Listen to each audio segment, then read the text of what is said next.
আসসালামু আলাইকুম। প্রিয় দর্শক, অন্য মঞ্চের আলোচনায় আজ আমাদের অতিথি হিসেবে আছেন দিল্লি যাচ্ছেন পররাষ্ট্রমন্ত্রী খলিলুর রহমান। কাগজে কলমে বলা হচ্ছে এই সফরে জ্বালানি, ভিসা, গঙ্গার পানি চুক্তি এবং সীমান্ত ইস্যু নিয়ে আলোচনা হবে। কিন্তু এই সফরের উদ্দেশ্য কি শুধুই অফিসিয়াল আলোচনা, নাকি ভেতরে ভেতরে রয়েছে অন্য ইস্যু? চূড়ান্ত হতে যাচ্ছে বড় কোনো রাজনৈতিক সমীকরণ। যেমন ধরুন, শেখ হাসিনা ইস্যু, তারেক রহমানের সম্ভাব্য দিল্লি সফর বা প্রথম বিদেশ সফর নিয়ে বোঝাপড়া। এছাড়া নতুন সরকারের সঙ্গে মানে তারেক সরকারের সঙ্গে ভারতের সম্পর্কের হিসাব নিকাশও কি ফাইনাল হতে যাচ্ছে এই সফরে? সব মিলিয়ে খলিলুর রহমানের এই সফরটাই কি হতে যাচ্ছে দুই দেশের জন্য একটা টার্নিং পয়েন্ট?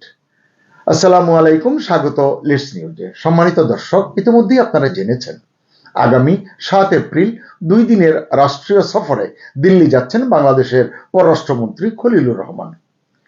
বিএনপি নেতৃত্বাধীন বর্তমান সরকার গঠনের পর এটাই কোনো বাংলাদেশি মন্ত্রীর প্রথম ভারত সফর। কূটনীতিকরা এটাকে কেবলই সফর না বলে বলছেন এটা হতে যাচ্ছে সম্পর্ক পুনঃপ্রতিষ্ঠার সূচনা দুই দেশের। সফরকালে ভারতের পররাষ্ট্রমন্ত্রী এস জয়শঙ্করের সঙ্গে বৈঠকের সম্ভাবনা রয়েছে, মোটামুটি চূড়ান্ত হয়েছে বাংলাদেশের পররাষ্ট্রমন্ত্রীর। এছাড়া ভারতের জাতীয় নিরাপত্তা উপদেষ্টা অজিত দোভাল, বাণিজ্যমন্ত্রী পীযূষ গোয়েল এবং পেট্রোলিয়াম ও প্রাকৃতিক গ্যাস মন্ত্রী হরদীপ সিং পুরীর সঙ্গেও তার সাক্ষাৎ আয়োজনের বিষয়টি প্রক্রিয়াধীন রয়েছে। ধারণা করা হচ্ছে বৈঠক হবে। তো প্রকাশ্য যে আলোচনার কথাগুলো বলা হচ্ছে সেখানে মূলত 4টি বা 5টি ইস্যু সামনে আসছে। সরকারি ভাষায় এই সফরের ফোকাসড ইস্যুগুলো হলো জ্বালানি সংকট, ভিসা সমস্যা, গঙ্গার পানি বন্টন চুক্তি এবং সীমান্ত ইস্যু। এছাড়া সীমান্ত এলাকা দিয়ে ভারতীয়দের পুশ ইন সহ দ্বিপাক্ষিক সম্পর্ক উন্নয়নের বিষয় কিন্তু রয়েছে। সন্দেহ নেই ইস্যুগুলো গুরুত্বপূর্ণ, কিন্তু তারপরও বলবো এই ইস্যুগুলোই কি সব, মানে এখানেই শেষ? আমার তেমনটি মনে হয় না। জানু কূটনীতিকরা বলছেন এই সফরের আড়ালে অন্য বাস্তবতাও রয়েছে, মানে অন্য ইস্যু আছে, এবং সেটাই আসলে হতে যাচ্ছে এই সফরের টার্নিং পয়েন্ট। সুপ্রিয় দর্শক, কূটনীতিতে সব কথা বলা হয় না, অনেক কিছু বোঝানো হয় কিংবা বুঝে নিতে হয়। আর এই সফরের আসল গল্পটা এখানেই। চলুন আমরা সহজ ভাষায় বুঝতে চেষ্টা করি। আচ্ছা, এই সফরের আসল উদ্দেশ্য কি হতে পারে বলে আপনার মনে হয়? ঢাকা দিল্লি সম্পর্ক রিসেট না রিব্যালেন্স? কারণ অবৈধভাবে ক্ষমতা দখলকারী মেটিকুলাস ডিজাইনার, খাঁটি বাংলায় কুচক্রীও বলতে পারেন, সেই অন্তর্বর্তী সরকারের সময় বাংলাদেশ ভারত সম্পর্ক অনেক দূরত্বে চলে গিয়েছিল, কূটনীতির ভাষায় তলানিতে ঠেকেছিল। এখন প্রশ্ন, গণতান্ত্রিকভাবে নির্বাচিত বর্তমান সরকারের কোন মন্ত্রীর প্রথম সফরে সেই সম্পর্ক কি রিসেট হতে যাচ্ছে, নাকি হবে, নাকি নতুন করে কোনো শর্ত বসবে, অর্থাৎ চ্যালেঞ্জ বাড়বে তারেক সরকারের জন্য? এরপর দেখা যাক এই সফরে তারেক রহমান ফ্যাক্টরটা কিভাবে উঠে আসে। আপনি মানুন আর না মানুন, এই সফরেই বর্তমান প্রধানমন্ত্রী তারেক রহমানের প্রথম বা দ্বিতীয় বিদেশ সফর, যেটাই হোক না কেন, আপনি যেভাবেই বলুন না কেন, আগে সৌদি আরব যান বা থিম্পু যান মানে ভুটান যান বা অন্য কোনো দেশে, ভারতে কবে যাবেন, দিল্লিতে কখন যাবেন, সম্ভাব্য সেই দিল্লি সফর নিয়ে কি এই বৈঠকে আলোচনা হবে না, যেহেতু পররাষ্ট্রমন্ত্রী যাচ্ছেন? কারণ আমরা জানি ভারত তো দাওয়াত দিয়ে রেখেছে, ভারতের প্রধানমন্ত্রী নরেন্দ্র মোদীও সম্পর্ক পুনঃপ্রতিষ্ঠার জন্য হাত বাড়িয়ে রেখেছেন। দিল্লির কূটনৈতিক পাড়ায় যোগাযোগ আছে এমন বাংলাদেশি কূটনীতিকরাও মনে করছেন পররাষ্ট্রমন্ত্রী খলিলের এই সফরেই সেই আলোচনা উঠতে পারে এবং একটা সিদ্ধান্ত চূড়ান্ত হতে পারে। কারণ পররাষ্ট্রমন্ত্রীর সঙ্গে প্রধানমন্ত্রী তারেক রহমানের পররাষ্ট্র বিষয়ক উপদেষ্টা হুমায়ুন কবিরও রয়েছেন এই সফরে, মানে থাকবেন এই সফরে। অর্থাৎ ভেতরে ভেতরে বিষয়টি ফাইনাল হতে পারে এমনটা ধারণা করা যায়। কারণ দিল্লির সঙ্গে সরাসরি রাজনৈতিক সম্পর্ক তৈরি করাটা বর্তমান সরকারের জন্য বড় অগ্রাধিকার বলে বিবেচনা করা হচ্ছে। এবার আসুন অত্যন্ত সেন্সিটিভ একটি ইস্যুতে। সেন্সিটিভ বলুন বা ক্রিটিক্যাল বলুন, সেটা হচ্ছে শেখ হাসিনা ইস্যু। শেখ হাসিনা বর্তমানে ভারতে অবস্থান করছেন। তার প্রত্যাবর্তনের ইস্যুটি বাংলাদেশের রাজনীতিতে অবশ্যই একটি বড় প্রশ্ন। আপনারা জানেন তার বিরুদ্ধে একাধিক মামলা রয়েছে, তার দলের উপরে দলের কার্যক্রমে নিষেধাজ্ঞা রয়েছে, শেখ হাসিনার উপরে আইসিটি থেকে দেওয়া মৃত্যুদণ্ডের রায় রয়েছে। এসব নিয়ে বর্তমান সরকারের ভাবনা কি, এগুলো নিশ্চয়ই আলোচনা হবে। দিল্লি নিশ্চয়ই এই সব বিষয়েরও একটা কুল কিনারা পেতে চেষ্টা করবে আসন্ন সফরে, আসন্ন আলোচনাগুলোতে। তাই মনে করা হচ্ছে সরকারিভাবে না বললেও শেখ হাসিনা ইস্যুটি অটোমেটিক্যালি আলোচনায় এসে যাবে। এবং কেউ কেউ এমনটাও মনে করছেন বর্তমান সরকারের জন্য এটা একটা স্মার্ট মুভ হবে যদি তারা এই ইস্যুতে একটা উইন উইন সিচুয়েশন তৈরি করতে পারে। আপনারা জানেন ত্রয়োদশ জাতীয় সংসদ নির্বাচনে আওয়ামী লীগ অংশ নিতে পারেনি। কেন পারেনি সেটা আপনারা জানেন। কিন্তু শেষ মুহূর্তে দেখা গেছে ভোটের দিন বিএনপিকে আওয়ামী লীগ সমর্থকরা, কর্মীরা নীরবে সমর্থন দিয়েছে। এটি এখন আওয়ামী লীগের তরফ থেকেও বলা হচ্ছে এবং বিএনপিরও অনেকে এটি স্বীকার করেন। এই আলোচনাটি আসলে এখন সর্বত্র চলছে। এরই ধারাবাহিকতায় রাজনীতির ভেতরে ভেতরে একটা নতুন সমীকরণ এই সফরে তৈরি হতেই পারে।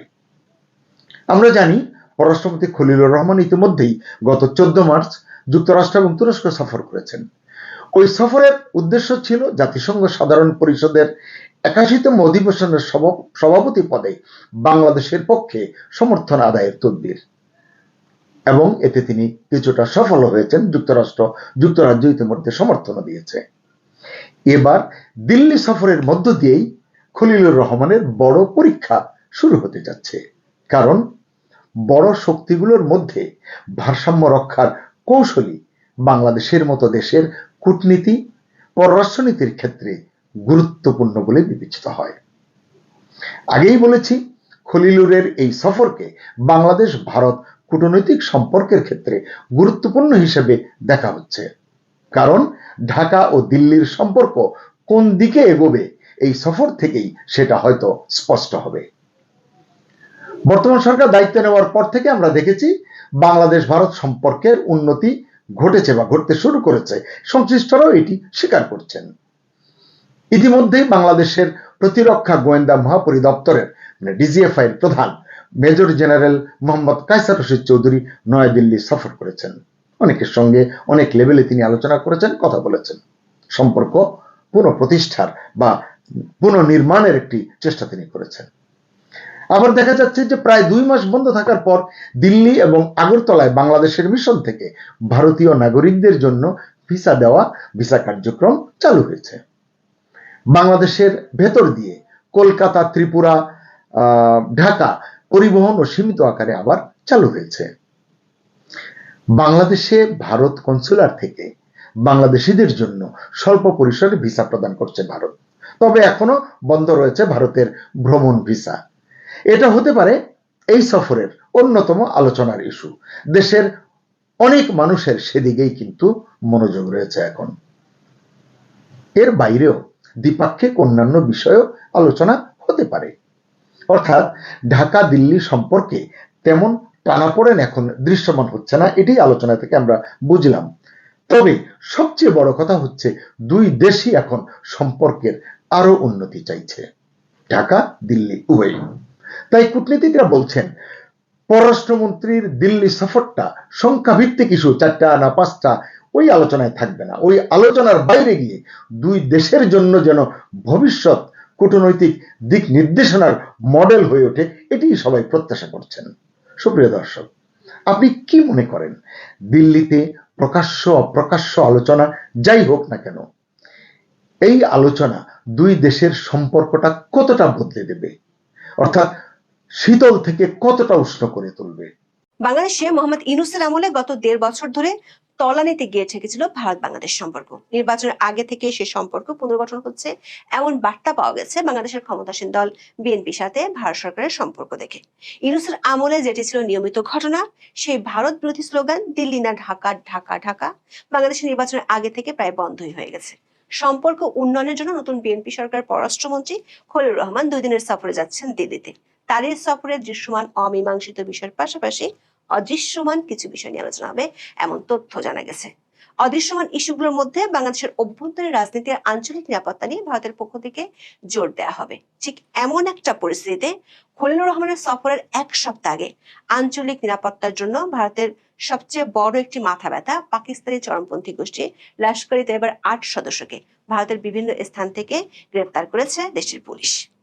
বাংলাদেশের জন্য উদ্বেগের বিষয় হলো গ্রেপ্তার হওয়া এই 8 জনের মধ্যে 7 জনই বাংলাদেশি। আবার এদের দলনেতা সাব্বির আহমেদ লোন বাংলাদেশ থেকে পাকিস্তানের গোয়েন্দা সংস্থা আইএসআই এর নির্দেশে ভারতে বড় ধরনের নাশকতার ছক কষছিলেন। ভারতীয় গোয়েন্দা সংস্থার বরাতে এমন খবর প্রকাশ করেছে ভারতের একাধিক সংবাদ মাধ্যম। খবরটি বাংলাদেশের গণমাধ্যমগুলোতেও প্রকাশিত হয়েছে। বিশ্লেষকরা মনে করছেন লস্কর-ই তৈয়বার জঙ্গি, যাদের মধ্যে 7 জনই বাংলাদেশি, তাদের গ্রেপ্তারের ঘটনা খলিলুর রহমানের সফরের আলোচ্য সূচিতে আঞ্চলিক নিরাপত্তার ইস্যুটির বড় একটি বিষয় হয়ে দেখা দিবে। এদিকে বাংলাদেশ সীমান্তে চোরাচালান সহ অবৈধ অনুপ্রবেশ ঠেকাতে ভারতীয় সীমান্তরক্ষী বাহিনী বিএসএফ অভিনব এক সিদ্ধান্ত নিতে যাচ্ছে। সিদ্ধান্তটি হলো ভারত বাংলাদেশ সীমান্তে নদীপথ পাহারায় সাপ ও কুমির মোতায়েনের পরিকল্পনা করছে বিএসএফ। বিস্তারিত জানতে চলুন যাওয়া যাক বিশ্লেষণ।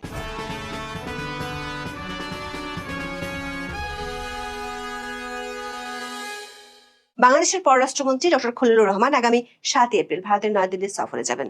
তারেক রহমানের নেতৃত্বে বিএনপি সরকার গঠন করার পর বাংলাদেশের কোনো মন্ত্রী এটি হতে যাচ্ছে প্রথম ভারত সফর।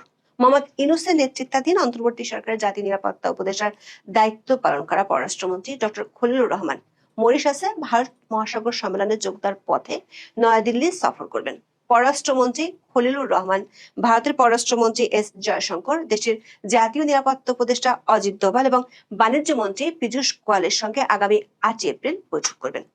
বাংলাদেশের গণমাধ্যমগুলোর খবরে বলা হয়েছে, এ সফরে গঙ্গা পানি বন্টন চুক্তি এবং ভারত থেকে আরো জ্বালানি আনার ব্যাপারে আলোচনা হতে পারে। মধ্যপ্রাচ্য থেকে জ্বালানি আমদানি করে বাংলাদেশ, কিন্তু ইরানের সঙ্গে যুক্তরাষ্ট্র ও ইসরায়েলের চলমান যুদ্ধের কারণে এতে বিঘ্ন ঘটেছে। ফলে ভারত থেকে আরো জ্বালানি আনার পরিকল্পনা করছে সরকার। শেখ হাসিনার আমলে তৈরি হওয়া পাইপলাইনের মাধ্যমে ডিজেল আনা বিগত ইউনূস সরকার আমলে বন্ধ ছিল। মধ্যপ্রাচ্য সংকট দেখা দিলে বিএনপি সরকার আমলে ভারত এ নিয়ে 3 দফায় 17,000 টন ডিজেল বাংলাদেশে সরবরাহ করেছে। অন্যদিকে 1996 সালের ডিসেম্বরে ভারতের সঙ্গে বাংলাদেশের 3 দশক মেয়াদী পানি বন্টন চুক্তি স্বাক্ষরিত হয়। মেয়াদ প্রায় শেষ হওয়ায় গত কয়েক সপ্তাহ ধরে বাংলাদেশ ও ভারতের প্রতিনিধি দল উভয় দেশের চুক্তিটির জলবিজ্ঞান ও প্রযুক্তিগত মূল্যায়ন করেছে। এছাড়া জাতিসংঘ সাধারণ পরিষদে মনোনয়নের বিষয়ে ভারতের সহায়তা চাওয়ার পরিকল্পনা রয়েছে।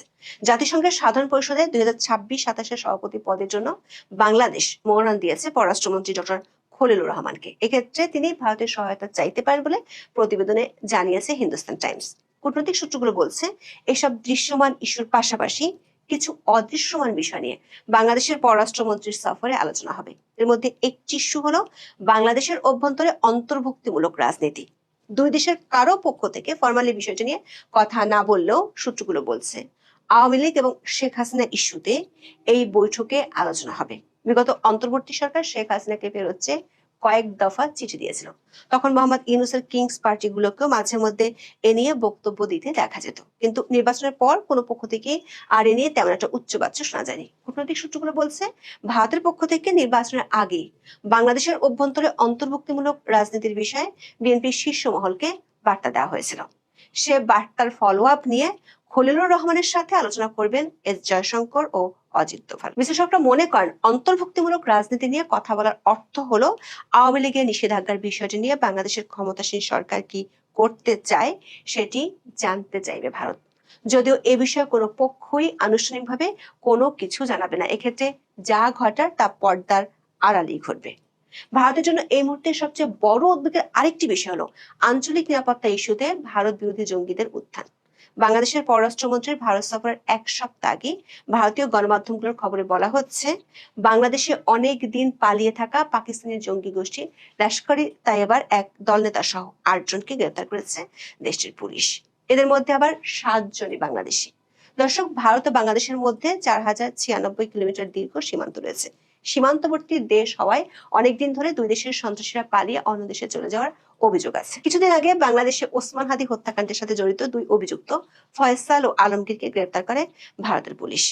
বাংলাদেশের গত অন্তর্বর্তী সরকারের আমল থেকে ভারত তার আঞ্চলিক নিরাপত্তা নিয়ে বাংলাদেশ সরকারের কাছে উদ্বেগ জানিয়ে আসছিল। এমন উদ্বেগের মধ্যে সবশেষ ভারতীয় সংবাদ মাধ্যম Times of India, India today ও এনডিটিভির খবরে বলা হয়েছে, ২ মাস ধরে চালানো এক অভিযানে পাকিস্তানি চরমপন্থী গোষ্ঠী লস্কর ই তাইয়বার ৮ সদস্যকে বাংলাদেশ সীমান্ত, কলকাতা, দিল্লি এবং তামিলনাড়ু থেকে গ্রেপ্তার করা হয়। দেশটির পুলিশ বলছে তাদের ৭ জনই বাংলাদেশি। সবশেষ গ্রেপ্তার করা হয় দলনেতা সাব্বির আহমেদ লোনকে। ইন্ডিয়া টুডে সহ ভারতীয় একাধিক সংবাদ মাধ্যমের খবরে বলা হয়েছে, জম্মু ও কাশ্মীর শ্রীনগরের গান্দারবাল জেলার কাঙ্গন এলাকার বাসিন্দা সাব্বিরকে দেশের কেন্দ্রীয় গোয়েন্দা সংস্থার সহায়তায় ২৯শে মার্চ দিল্লির গাজীপুর থেকে গ্রেপ্তার করা হয়। সম্প্রতি দিল্লি এবং দক্ষিণ ভারতের কিছু অংশে লস্কর সংশ্লিষ্ট একটি পোস্টার লাগানো চক্রের সন্ধান পাওয়ার পরপরই এই গ্রেপ্তারের ঘটনা ঘটল। গোয়েন্দাদের দাবি, ওই চক্রটি দিল্লি ও কলকাতায় ভারত বিরোধী পোস্টার লাগিয়ে নাশকতার ক্ষেত্র প্রস্তুত করছিল। কাশ্মীরের শ্রীনগরের বাসিন্দা সাব্বির আহমেদ লোনকে ২০০৭ সালে দিল্লি পুলিশ AK-47 রাইফেল ও গ্রেনেড সহ গ্রেপ্তারের কথা বলছিল। জামিনের আগে ২০১৮ সাল পর্যন্ত সে তিহার কারাগারে ছিল। এনডিটিভি টাইমস অফ ইন্ডিয়ার খবরে বলা হয়েছে, এরপর সে বাংলাদেশে পালিয়েছিল, সেখান থেকে নেপাল সীমান্ত দিয়ে ভারতে ঢুকেছিল। টাইমস অফ ইন্ডিয়ার খবরে বলা হয়েছে, লোনকে বাংলাদেশ সীমান্ত থেকে গ্রেপ্তার করা হয়েছে। সে ঢাকার কাছের একটি আস্তানা থেকে লস্করের একটি সেল পরিচালনা করছিল। দর্শক, পাকিস্তানি চরমপন্থী গোষ্ঠী লস্কর ই তাইয়বা যুক্তরাষ্ট্রের বিদেশি সন্ত্রাসী সংগঠন তালিকায় রয়েছে। এটির বিরুদ্ধে ভারতের পাশাপাশি পশ্চিমে বিভিন্ন হামলার পরিকল্পনার অভিযোগ রয়েছে। এর মধ্যে ২০০৮ সালের নভেম্বরে মুম্বাইতে ৩ দিনের প্রাণঘাতী হামলাও রয়েছে। ২০২৫ সালের ২২ এপ্রিল কাশ্মীরের পেহেলগ্রামে সন্ত্রাসী হামলায় নিহতের ঘটনায় পাকিস্তানি সামরিক গোয়েন্দা সংস্থা ISI এর পাশাপাশি লস্কর ই তাইয়বার যোগ সাজসের ইঙ্গিত থাকার কথা ভারতের জাতীয় তদন্ত সংস্থা ন্যাশনাল ইনভেস্টিগেশন এজেন্সি বা NIA এর প্রাথমিক প্রতিবেদনে উঠে এসেছে। ওই হত্যাকাণ্ডের পর লস্করের শাখা হিসেবে পরিচিত TRF কে বিদেশি সন্ত্রাসী সংগঠন ঘোষণা করে যুক্তরাষ্ট্র। ভারতীয় বাংলাদেশি গণমাধ্যমে উদ্বেগজনক যে খবরটি প্রকাশ হয়েছে সেটি হলো, গ্রেপ্তার হওয়া সাব্বির লোন দীর্ঘদিন বাংলাদেশে অবস্থান করে লস্করের কার্যক্রম পরিচালনা করছিল। সে অবৈধভাবে বাংলাদেশ থেকে নেপাল সীমান্ত হয়ে সম্প্রতি ভারতে যায়। ভারতীয় সংবাদ মাধ্যমের খবরে বলা হয়, গত ৮ ফেব্রুয়ারি দিল্লির জনপথ মেট্রো স্টেশনে সন্দেহভাজন কিছু পোস্টার দেখা যায়। সেই সূত্র ধরে এই অভিযান শুরু হয়। ওই পোস্টারগুলোতে পাকিস্তানপন্থী স্লোগান, কাশ্মীর নিয়ে উস্কানিমূলক বার্তা এবং জঙ্গি বুরহান ওয়ানির ছবি ছিল। গত ১৫ ফেব্রুয়ারি কলকাতার অভিযানে এই চক্রের অন্যতম ২ সদস্য বাংলাদেশের বগুড়ার উমর ফারুক ও ঠাকুরগাঁয়ের রবিউল ইসলামকে গ্রেপ্তার করা হয়। অভিযানের বর্ণনা দিয়ে এই প্রতিবেদনে বলা হয়, ২১শে ফেব্রুয়ারি তিরুপুরের একাধিক স্থানে একযোগে অভিযান চালিয়ে আরো ৬ জনকে গ্রেপ্তার করা হয়। গ্রেপ্তার ৮ জনের মধ্যে ৭ জনই বাংলাদেশি নাগরিক, যারা অবৈধভাবে ভারতে প্রবেশ করেছিল। নিজেদের পরিচয় গোপন রাখতে তারা জাল ভারতীয় পরিচয়পত্র ব্যবহার করেছিল। গ্রেপ্তারকৃতদের বিশেষ করে ওমর ফারুককে জিজ্ঞাসাবাদ করে এই নেটওয়ার্কের কার্যক্রম সম্পর্কে গুরুত্বপূর্ণ তথ্য বেরিয়ে আসে। এনডিটিভি লিখেছে, জিজ্ঞাসাবাদে ওমর ফারুক তদন্তকারীদের জানান, ২০২৫ সালের মার্চ মাসে লোনের সঙ্গে তার প্রথম যোগাযোগ হয়। লোন ধীরে ধীরে তাকে উগ্রবাদে উদ্বুদ্ধ করেন এবং ভারতের লস্কর ই তাইয়বার কার্যক্রম এগিয়ে নেওয়ার দায়িত্ব দেন। ওমরকে বিশেষভাবে নির্দেশ দেওয়া হয়েছিল দেশের বিভিন্ন গুরুত্বপূর্ণ স্থান দেখি করে ভিডিও করতে এবং এই নেটওয়ার্কে আরো বাংলাদেশিদের যুক্ত করতে। স্থানীয় পরিস্থিতিদের মাধ্যমে ভারতের ভেতরে অস্ত্রের ব্যবস্থা করার নির্দেশও তাকে দেওয়া হয়েছিল। এনডিটিভি বলছে, লোন সরাসরি পাকিস্তানে অবস্থানরত লস্কর ই তাইয়বার সিনিয়র হ্যান্ডলার আবু হুজাইফা, সুমামা বাবর এবং আব্দুর রহমানের সঙ্গে যোগাযোগ রাখত। সে ভারতে সন্ত্রাসবাদী নেটওয়ার্ক পুনঃপ্রতিষ্ঠা করতে তাদের নির্দেশ অনুযায়ী কাজ করছিল। এছাড়া তেহরিক উল মুজাহিদিন কমান্ডার আবু তালহা এবং UPA আইনের অধীনে তালিকাভুক্ত সন্ত্রাসী আসিফ দারের সঙ্গে লোনের যোগাযোগ ছিল। ভারতের কর্মকর্তাদের মতে এই পুরো বিষয়টি পাকিস্তান থেকে পরিচালিত এবং বাংলাদেশ থেকে অপারেশনের সমর্থন পাওয়া একটি সুসংগঠিত আন্তঃসীমান্ত ষড়যন্ত্রের অংশ। বিগত অন্তর্বর্তী সরকারের আমলে ভারত বিরোধী জঙ্গিদের তৎপরতা বাড়ায় কয়েকজন ভারতীয় সেনা গোয়েন্দা কর্মকর্তা বাংলাদেশ সফরও করেছেন। সূত্রগুলো বলছে, লস্করে তৈয়বার সেলের সদস্যরা যে বাংলাদেশে কাজ করছে এমন প্রমাণ পাওয়ার পর খলিলুর রহমানের সাথে বৈঠকে ভারতের জাতীয় নিরাপত্তা উপদেষ্টা অজিত দোভাল বিষয়টি তুলে ধরবেন। এই বিষয়টি সামনের দিনে দুই দেশের সম্পর্কে অনেক বড় ইস্যু হতে পারে বলে অনেক বিশ্লেষক মনে করছেন। কারণ 2024 আগস্টের পর ইউনূসের আমলে ফাঁসির দণ্ডপ্রাপ্ত জঙ্গিরা হরে দরে জেল থেকে পালিয়েছে, যেটা এখনো ধরাছোঁয়ার বাইরে রয়ে গেছে। কয়েকদিন আগে দিল্লিতে বাংলাদেশি হাই কমিশনার বলেছিলেন, কোনোভাবে বাংলাদেশের মাটি ভারত বিরোধী কোনো কাজে ব্যবহার করতে দেয়া হবে না। এর মধ্যে ভারতীয় গণমাধ্যমের আরেকটি খবর হলো, ভারত বাংলাদেশ সীমান্তে নদীপথ পাহারায় সাপ ও কুমির মোতায়েনের পরিকল্পনা করছে ভারতীয় সীমান্তরক্ষী বাহিনী বিএসএফ। গত 9 ফেব্রুয়ারি অনুষ্ঠিত বিএসএফ এর শীর্ষ কর্মকর্তাদের বৈঠকে এই সিদ্ধান্ত নেওয়া হয়। দর্শক, বাংলাদেশে ও ভারতের মধ্যকার একটি স্পর্শকাতর ইস্যু হলো সীমান্ত হত্যা। গত কয়েক মাসে সীমান্ত হত্যা কমে গেলেও চোরাচালান সহ অবৈধভাবে সীমান্ত পাড়িদের ঘটনা ঘটেছে। বিএসএফ এরই মধ্যে সীমান্তে উন্নত প্রযুক্তি যেমন নজরদারি ড্রোন, জিপিএস সমর্থিত ট্র্যাকিং এবং লোকেটিং গেজেট এবং থার্মাল ইমেজার দিয়ে 24 ঘন্টা নজরদারি করছে। পশ্চিমবঙ্গ, আসাম, মেঘালয়, ত্রিপুরা এবং মিজোরামের মতো রাজ্যগুলোর সীমান্তে কিছু অংশে বৈদ্যুতিক ব্যবস্থা করা হয়েছে যাতে মানুষের বেআইনি চলাচল রোধ করা যায়। ভারতীয় সংবাদপত্র নর্থ ইস্ট নিউজের খবরে বলা হয়েছে, নতুন কৌশল হিসেবে সীমান্তে সাপ ও কুমির ব্যবহার করা হবে। গত 9 ফেব্রুয়ারি বিএসএফ এর মহাপরিচালক প্রবীণ কুমারের সভাপতিত্বে একটি বৈঠকে বিষয়টি নিয়ে বিএসএফ এর শীর্ষ কর্মকর্তারা আলোচনা করেছেন। এরপর গত 20 মার্চ বিএসএফ এর নয়াদিল্লি সদর দপ্তরে শীর্ষ কর্মকর্তাদের আরো একটি বৈঠকের পর এ নিয়ে সীমান্ত স্তরের সিনিয়র অফিসারদের কাছে মেসেজ পাঠানো হয়েছে। কূটনৈতিক সূত্রগুলো বলছে, বাংলাদেশের নতুন রাজনৈতিক সরকারের সাথে সামনের দিনগুলোতে ভারতের সম্পর্ক কেমন হবে সে বিষয়ে একটি বার্তা খলিলুর রহমানের এই সফর থেকে পাওয়া যাবে। কিন্তু এই সফরের আগে লস্করে তৈয়বার বাংলাদেশি সদস্যদের গ্রেপ্তারের ঘটনা আঞ্চলিক নিরাপত্তা ইস্যুটিকে বেশ জোরালো করে তুলবে। আবার জঙ্গিদের উত্থান ঠেকাতে বাংলাদেশের অভ্যন্তরে অন্তর্ভুক্তিমূলক রাজনীতির জন্য ভারতের পক্ষ থেকে যে বার্তা এতদিন দেওয়া হচ্ছিল সেটিও বেশ জোরদার হতে পারে। এখন এ পর্যন্ত, সবাই ভালো থাকুন, সুস্থ থাকুন, নিরাপদে থাকুন। দেখা হবে আগামী পর্বে।